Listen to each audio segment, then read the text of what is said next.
canal FCTV, do jornal Folha de Coveiro, entrevista nessa tarde o economista João de Oliveira Júnior. Ele é graduado em Economia e pós-graduado em Planejamento Estratégico. Vamos falar sobre as questões do coronavírus, os desdobramentos desta pandemia e dessa crise que se alastra por todo o mundo. João, boa tarde. Boa tarde a todos, boa tarde, jornalista Delmar, da Folha de Coveiro, da TV.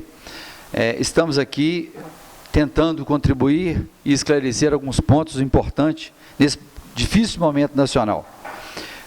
Sobre a questão do vírus, a chegada desse vírus no mundo, ele gera várias consequências, que não só as consequências do vírus em si, na questão de saúde, e, concomitantemente, ele gera as questões econômicas, iniciando-se pelo isolamento social. Com o isolamento social, há uma paralisação da economia nacional. Essa paralisação econômica, ela assusta e, ao mesmo tempo, desestabiliza. Qual o seu ponto de vista e qual seria a realidade dessa paralisação nesse momento? É uma situação grave e nós temos que tomar cuidado para que não haja, além do colapso de saúde, que eles querem que alongue a curva do pico da contaminação, mas também que não tenha o colapso econômico. E por isso nós temos que tomar algumas atitudes de forma imediata. Numa linguagem mais clara, qual seria então o quadro, cenário atual e o que fazer? O que a economia diz que poderia ou poderá ser feito nesse momento? A questão o que acontece imediatamente, nós tínhamos uma projeção de um crescimento do PIB brasileiro para 2020 próximo de 2% a 3%. Sem dúvida alguma, o nosso PIB ele deixa de crescer e ele terá uma retração que não sabemos ainda se será de 5%, 10%, nós não sabemos ainda quantos por cento que essa paralisação vai afetar o PIB. Mas uma coisa é certa, se você tem uma retração do PIB, você naturalmente tem a geração de desemprego. Você tem um crescimento do desemprego e você terá uma situação difícil das empresas manterem as suas atividades como estão. Quais seriam os passos iniciais, seriam esses que o governo já está tomando, de socorro às empresas? E outra pergunta, as futuras gerações vão também pagar essa conta? Idomar, sem dúvida alguma, existem alguns caminhos para que você possa, pelo menos, minimizar um pouco esse impacto. E uma das coisas que tem que serem feitas, e deixar isso bem claro, não tem como não ter déficit público. O governo ele tem que entrar nessa situação, perder essa ideia de déficit público zero, se possível, emitir dinheiro, fazer endividamento externo, gastar as reservas que tem hoje de posse do Brasil, e sem dúvida nenhuma, essa conta, quando você faz uma dívida de longo prazo, essa conta nós estamos dividindo esse passivo com a geração futura, porque quando você faz um endividamento a longo prazo, você vai pagar um pouco dessa conta, mas a geração futura também pagará. Isso não tem outro jeito, porque só se deixar tudo para a nossa geração, a carga vai ficar muito pesada. João, esse socorro inicial que tem sido feito pelo governo, alguns programas que já estão sendo colocados em prática, na sua opinião, eles atendem ou são apenas medidas iniciais emergenciais? É lógico que nós temos hoje um início e está todo mundo fazendo os seus cenários, mas o governo ele começa a fazer trabalhos de incremento na população, no aspecto de você gerar alguma renda para aqueles que não têm emprego formal, as pessoas que não têm emprego, e você vai ter que fazer uma injeção, uma irrigação de recursos nessa sociedade. Não só para as pessoas, que eles já estão falando hoje, que foi aprovado R$600, daqui a pouco vão ter que aprovar mais um pouco. Você vai ter que fazer algum auxílio às empresas também, redução de alguns impostos. Isso aí não tenha dúvida que nós vamos ter que aprofundar nisso de forma mais acentuada. E isso você só consegue fazer, no caso do Brasil, endividando, não tem outro caminho. Você falou sobre a questão do endividamento, né, que está dentro dessa regra, vamos dizer, dentro desse jogo. Mas como conciliar o atual momento com a ideia do liberalismo econômico, com o Estado mínimo e também com a questão das privatizações? Eu tenho visto aqui, estou gostando de ver as perguntas do Idelmar, ele está até parecendo um estudioso de economia.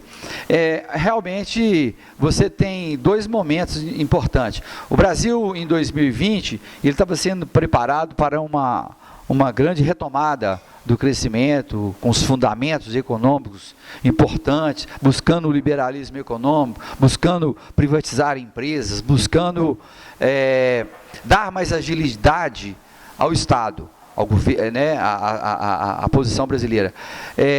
Fomos acometidos dessa nova situação e hoje muda-se totalmente os fundamentos da economia. Os fundamentos hoje eles passam a ser que o Estado ele vai ter que ser o grande motor desse momento.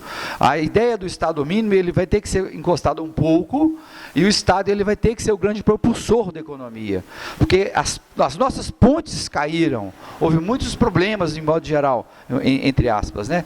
As nossas pontes caíram, então nós temos que reconstruir isso tudo após a questão da saúde que gera esse isolamento social.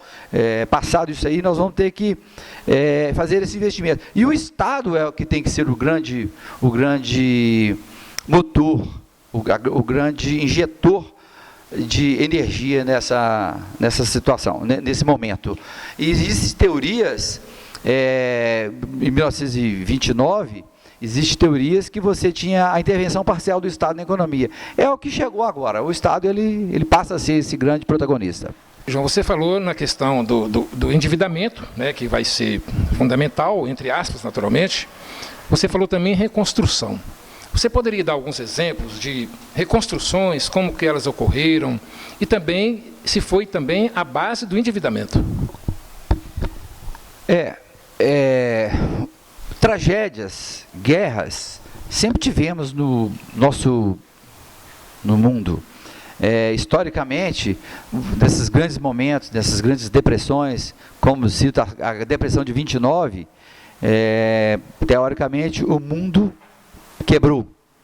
E como se, nesse momento, o grande indutor de novamente gerar um pique de fluxo econômico, financeiro no mundo, foi o próprio Estado.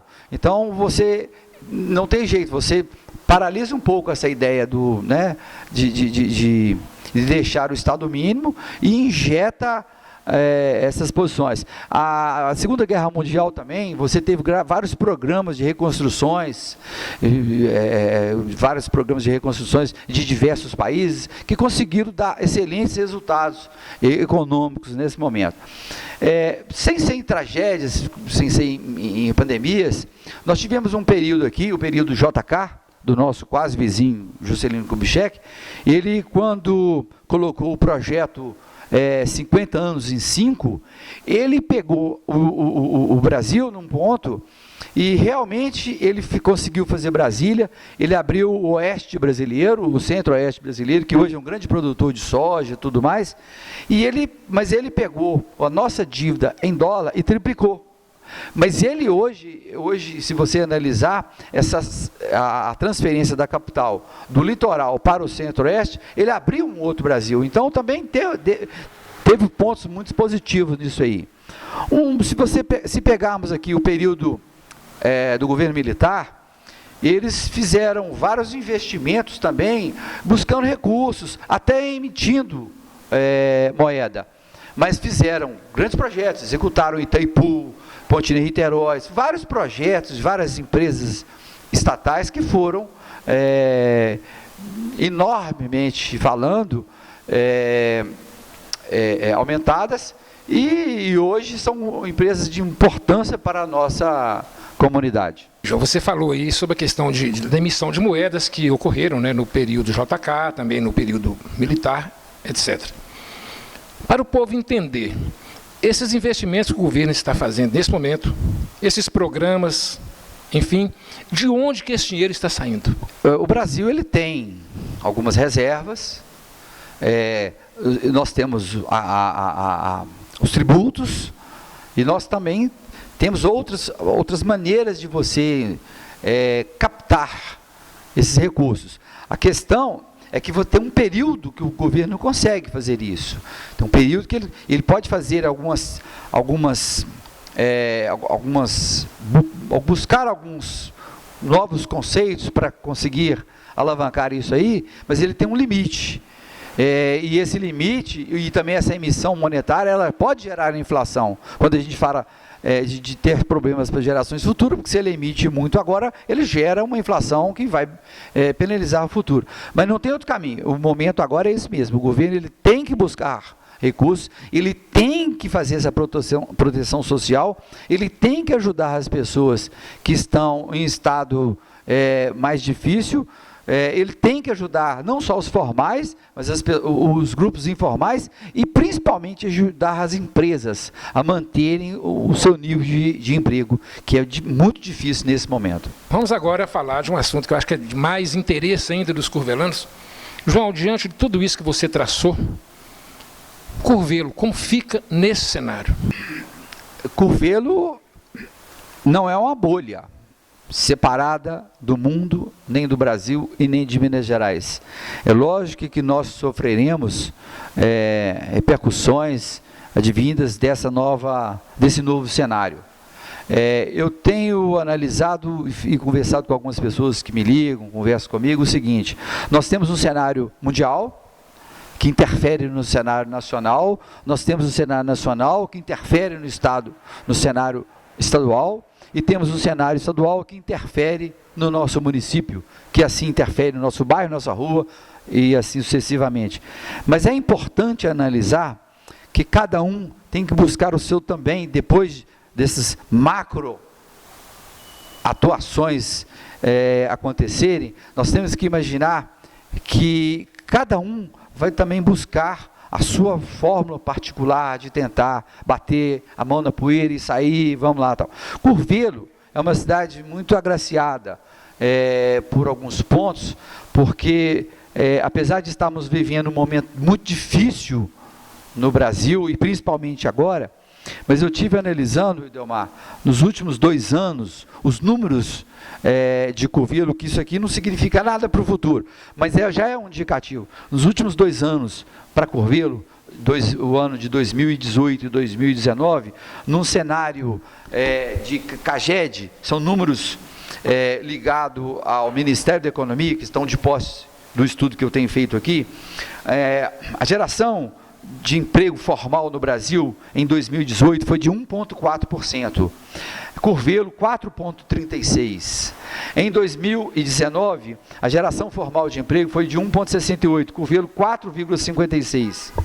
Isso remonta que nas 70 maiores cidades de Minas Gerais, são cidades acima de 50 mil habitantes, Curvelo se coloca em 10º lugar na classificação em percentual de geração de emprego. Curvelo gerou 1.322 empregos de carteira assinada nos últimos 2 anos, pontuando em 8,92%. E o Brasil, nos últimos 2 anos, ele gerou um crescimento no volume de carteira assinada, número de carteiras assinadas, de 3,08%. Portanto, Curvelo, ele teve concretamente, através desses dados do Ministério da Economia, nós geramos 3 vezes a média de emprego formal do Brasil. Bom, isso vem de onde? Isso vem de uma série de coisas ao mesmo tempo. Nós temos um cenário hoje que a rota logística nacional, ela muda. A rota logística, quando eu digo longitudinal norte-sul, você tem aqui grande parte da carga brasileira passando em nossas estradas. Nós temos hoje uma situação municipal que, se não me falha a memória, parece que a Prefeitura de Curvelo vai pagar agora o 13º no meio do ano, que isso é uma coisa importante. Nós estamos com as contas em dia em termos de cidade. A cidade, ela está bem, digamos, ela está bem estruturada, ela está bem cuidada, isso é importante. Nós temos uma fonte de renda que não deixou de ser, que é a fonte de renda dos serviços. Curvelo tem uma prestação de serviço muito importante. Nós tivemos recentemente a inauguração de um autódromo, nós tivemos aqui, dos últimos anos para cá, foi muito bem-vinda o Cefet. O Cefet, ele dá um novo up, dá uma nova visão educacional. Nós tivemos aqui, fomos agraciados com a centralização dos comandos da Polícia Militar, não só o comando do batalhão, como o comando da regional. Agora nós tivemos aqui, na sequência disso, o Colégio Militar, que isso foi uma coisa muito importante. Nesse trabalho de estradas, nós temos hoje uma estrada uma estrada anexa à nossa, a nossa principal aqui, que é a estrada Curvelo-Cosburgo, que dá também uma nova, até um luxo, temos 2 estradas ligando, saindo aqui e indo à capital. Nós tivemos fábricas até com muita satisfação. Eu digo que nós tivemos aqui a construção, o início da construção, e já inaugurando a primeira etapa da fábrica da América Medical, que hoje tem em Curvelo mais de 2.000 funcionários.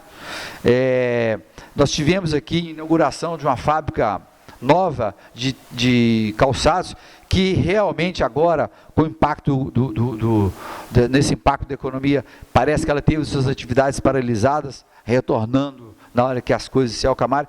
Em resumo, o seguinte: nós tivemos uns anos bons nesse sentido, e que isso nos aponta que, se soubermos trabalhar bem, a gente pode, isso pode nos deixar com um cenário um pouco melhor do que o cenário médio nacional.